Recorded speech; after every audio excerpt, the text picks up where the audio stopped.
നാളെയും നോക്കേണ്ടത് ഈ പക്ഷത്തെയാണ്. ഈ പക്ഷം മാത്രമാണ് പ്രതിപക്ഷയുടെ പക്ഷം. LDF മാത്രമാണ് ശരി.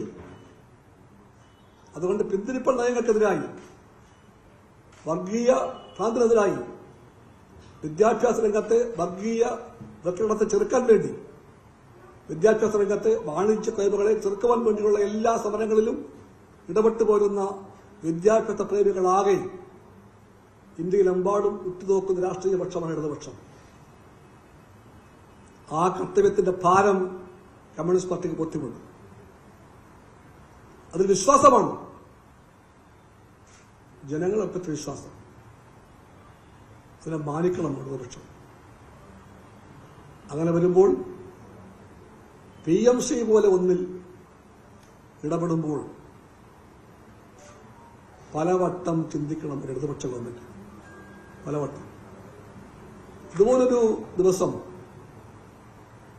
ഉച്ചതിരിഞ്ഞ നേരത്തെ ഇവിടെ വെച്ചൊരു പ്രസ് കോൺഫറൻസ് ഉണ്ടായിരുന്നു. അത് വേറെ എന്തോ കാര്യത്തിന് കൂടിയതാണ്. അവിടെ പെട്ടെന്ന് നിങ്ങളുടെ ആരോ ചോദിച്ചു ഈ PMCയെ പറ്റി. പെട്ടെന്ന് ചോദ്യം പെട്ടെന്ന് വന്നു. ഉത്തരവും ഞാൻ പെട്ടെന്ന് പറഞ്ഞു. NEPയുമായിട്ട് ബന്ധപ്പെട്ട ഒന്നാണ് PMC എന്ന് ഞങ്ങൾ മനസ്സിലാക്കുന്നു. അതങ്ങനെയാണെങ്കിൽ അതിലേക്ക് ഇടപെടും മുമ്പ് ഗവൺമെന്റ് 2 വട്ടം ചിന്തിക്കണം എന്നാണ് CPI പറഞ്ഞത്. അതൊരു രാഷ്ട്രീയ നിലപാടാണ്. കടുത്ത ഭാഷയിലല്ലെങ്കിലും വ്യക്തമായ CPI പറഞ്ഞു. കാരണം NEP എന്ന് പറയുന്നത് എന്താണെന്ന് ഇവിടെ പറയുന്നുണ്ട്. NEPയുടെ രേഖകൾ പ്രകാരമുള്ള ഒരു 6 പില്ലേഴ്സിനെ പറ്റി പരാമർശമുണ്ട്. ഏറ്റവും പ്രധാനപ്പെട്ട ഒരു പില്ലർ കരിക്കുലമാണ്, പെഡഗോഗിയാണ്, സിലബസാണ്, ഇൻഫ്രാസ്ട്രക്ചറും മറ്റൊക്കെ പുറകെ വരുന്നുണ്ട്. ഏറ്റവും മുഖ്യമായ കാര്യം ഇതാണ്. പുത്തൻ തലമുറയെ വാർത്തെടുക്കുന്ന പാഠ്യപദ്ധതിയെ, അധ്യയന ശാസ്ത്രത്തെ, പെഡഗോഗിയെ എല്ലാം സ്വാധീനിക്കും വിധമുള്ള ഒന്നാണ് BJP ഗവൺമെന്റ്. അതും കൂടി അറിയണം. BJP ഗവൺമെന്റ് ഷോക്ക് കേസ് ചെയ്യാൻ ശ്രമിക്കുന്നത്. ആ ഷോക്ക് കേസിന് വേണ്ടിയാണ് ഈ പറയുന്ന PMC എന്ന് അവർ തന്നെ പറയുന്നു. ചെറിയ കാര്യമാണോ അത്? കമ്മ്യൂണിസ്റ്റ് പാർട്ടിയുടെ രാഷ്ട്രീയ ബോധം പറഞ്ഞത് അത് ഗൗരവമായി കണ്ട കാര്യമാണെന്നാണ്. ഇതാണ് ഞങ്ങൾ സ്നേഹപൂർവ്വം അന്ന് ഒറ്റ വാക്കിൽ അറിയിക്കാൻ ശ്രമിച്ചത് ഗവൺമെന്റിനെ.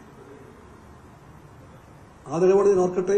ആദ്യം അതിനോട് കടുത്ത ഭാഷയിൽ വിയോജിച്ച സഖാവ് ജി ശിവൻകുട്ടി ഞങ്ങളുടെ എല്ലാ സഖാവാണ്, ഉറ്റ സുഹൃത്താണ്. കമ്മ്യൂണിസ്റ്റ് പാർട്ടിക്ക് ശിവൻകുട്ടിയെ പറ്റി ആദരവുണ്ട്. ആ ശിവൻകുട്ടി പെട്ടെന്ന് പ്രകോപനം പറ്റിയ ഭാഷയിൽ പ്രതികരിച്ചെങ്കിൽ പോലും അദ്ദേഹം വളരെ വേഗം ആ നിലപാട് തിരുത്തി. അദ്ദേഹം ഇടതുപക്ഷ നേതാവിന്റെ ഭാഷയിൽ അതേപ്പറ്റി പ്രതികരിച്ചു. പിന്നീട് അതെല്ലാം കേരളം കണ്ട കാര്യമാണ്. ഇതൊന്നും പഴയ കാര്യങ്ങളുമല്ല. പാടെ മറന്നുപോകാൻ സമയമായിട്ടില്ല. അതെല്ലാം ഇരിക്കെയാണ് ഈ പറയുന്ന അസ്വാഭാവികമായ തിരക്കോടുകൂടി, അൺയൂഷ്വൽ ഹേസ്റ്റ് എന്ന് പറയും, അതോടുകൂടി വാഗ്ദാനം ചെയ്യപ്പെട്ട ചർച്ചയില്ലാതെ, ആലോചനയില്ലാതെ, നയപരമായ സംവാദങ്ങളില്ലാതെ, ക്യാബിനറ്റിലോ LDFലോ ഒരു വർത്തമാനം പോലും പിന്നീട് പറയാതെ ഒരു ഉദ്യോഗസ്ഥ പെട്ടെന്ന് ഡൽഹിയിൽ ലാൻഡ് ചെയ്യുന്നു. ആ ഉദ്യോഗസ്ഥ ഒപ്പുവയ്ക്കുന്നു. ഒപ്പുവെച്ച പിറ്റേ നിമിഷം കേന്ദ്ര BJP ഗവൺമെന്റ് അതിനെ പുകഴ്ത്തുന്നു. അതിനെ ABVP പുകഴ്ത്തുന്നു. അതിനെ BJP വാഴ്ത്തുന്നു. ഇതെല്ലാം ഉണ്ടായി ഇവിടെ. ഞാൻ സഖാവ് EMSനെ ഓർത്തു പോകുന്നു. ഇപ്പോൾ സഖാവ് EMS അന്ന് പറഞ്ഞു, എന്റെ കുട്ടിക്കാലത്ത് ഞാൻ വായിച്ച പ്രസ്താവനയാണോ ഇത്, അന്ന് പറഞ്ഞു, എന്നെ മനോരമയോ മാതൃഭൂമിയോ പിന്തുണച്ചാൽ അപ്പോൾ ഞാൻ ചിന്തിക്കും എന്തോ തെറ്റ് ഞാൻ പറഞ്ഞുവെന്ന്. ഞാൻ വായിച്ചിട്ടുണ്ട്. വിദ്യാർത്ഥിയായിരിക്കും, സ്കൂൾ വിദ്യാർത്ഥിയായിരിക്കും. ഇവിടെ ആദ്യം പിന്താങ്ങിയത് BJP ആണ്, പിന്നെ ABVP ആണ്, പിന്നെ RSS ആണ്, പിന്നെ അവർ നിയന്ത്രിക്കുന്ന കേന്ദ്ര വിദ്യാഭ്യാസ മന്ത്രാലയമാണ്. അതുകൊണ്ട് something is wrong with the PMC and NEP. അതുകൊണ്ടാണ് കമ്മ്യൂണിസ്റ്റ് പാർട്ടി ആവശ്യപ്പെട്ടത് ആവശ്യമായിട്ടുള്ള ചർച്ചകൾ വേണം, വ്യക്തത വേണം, സംവാദങ്ങൾ വേണം. ഉണ്ടാകാതെ പോകുന്ന ഈ തിരക്കെന്തിനു വേണ്ടിയാണ്? Why this unusual haste and for what? എന്തുകൊണ്ട്, എന്തിനു വേണ്ടി? അത് മനസ്സിലാക്കാൻ കമ്മ്യൂണിസ്റ്റ് പാർട്ടിക്ക് മാത്രമല്ല എല്ലാ വിദ്യാഭ്യാസ ബന്ധുക്കൾക്കും പ്രയാസമുണ്ട്. അതാണ് വിഷയം. ഞാൻ ദീർഘമായിട്ട് അതിനെപ്പറ്റി പറഞ്ഞു പോകുന്നില്ല വിഷയത്തെപ്പറ്റി. കരിക്കുലവും സിലബസും പെഡഗോഗി എന്ന് പറഞ്ഞാൽ കൊച്ചു കാര്യമല്ല. അതാണ് ഭാവി തലമുറയുടെ ബോധത്തെ തീരുമാനിക്കുന്നത്. കോത്താരി കമ്മീഷൻ റിപ്പോർട്ടിന്റെ തുടക്കവാചകം അതാണ്. The destiny of India is being framed in her classrooms എന്നാണ് ആരംഭിക്കുന്നത്. നാടിന്റെ ഭാഗധേയം, ഭാവി രൂപം കൊള്ളപ്പെടുന്നത് ക്ലാസ് മുറിയിൽ തന്നെയാണെന്നാണ് അതിന്റെ അർത്ഥം. ആ ക്ലാസ് മുറിയെയാണ് പിടിക്കുന്നത് RSS BJP. ക്ലാസ് മുറിയെ പിടിക്കുകയാണ്, പുത്തൻ തലമുറയെ പിടിക്കുകയാണ്. ക്യാഷ് ദം യങ് എന്ന ഹിറ്റ്ലർ വാക്കുണ്ട്. ക്യാഷ് ദം യങ്, ചെറുപ്പത്തിലെ പിടികൂടുക.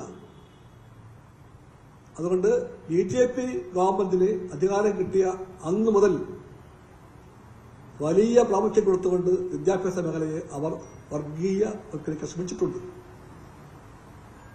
ആ ശ്രമം തുടരുകയാണിപ്പോൾ. അതേപ്പറ്റി CPIക്ക് ബോധ്യമുണ്ട്, CPMനും ബോധ്യമുണ്ട്.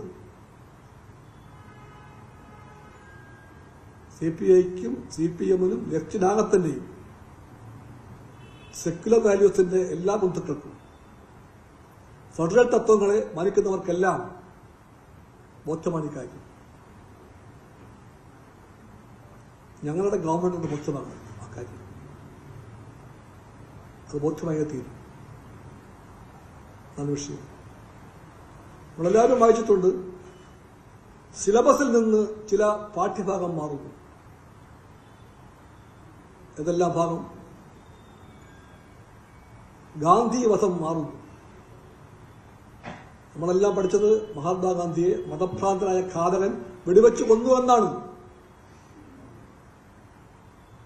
NEP പഠിപ്പിക്കുന്നത് പല ഭാഗത്തും മഹാത്മാഗാന്ധി മരിച്ചു എന്നാണ്, ദിവംഗതനായി എന്നാണ്. അത്തരം വ്യതിയാനങ്ങൾ ഉണ്ടാകുന്നത് യാദൃച്ഛികമല്ല. ഡാർവിൻ പുറത്താക്കപ്പെടുന്നു എന്ന് പറഞ്ഞാൽ തിയറി ഓഫ് ഇവല്യൂഷൻ പഠിക്കേണ്ട നിങ്ങൾ. ആദ്യത്തെ ശസ്ത്രക്രിയ ഏതാണ്? അത് ഗണപതിയുടെ മൂക്കാണെന്ന് പറയും. അങ്ങനെ എല്ലാം ആദ്യം വിമാനം പഠിപ്പിച്ചത് ആരാണ്? നമ്മളെല്ലാം സ്കൂളിൽ പഠിച്ചത് റൈറ്റ് ബ്രദേഴ്സ് ആണെന്നായിരുന്നു. Wright brothers. പുത്തൻ തലമുറയെ BJP പഠിപ്പിക്കാൻ ശ്രമിക്കുന്നത് അത് രാവണനാണെന്നാണ്.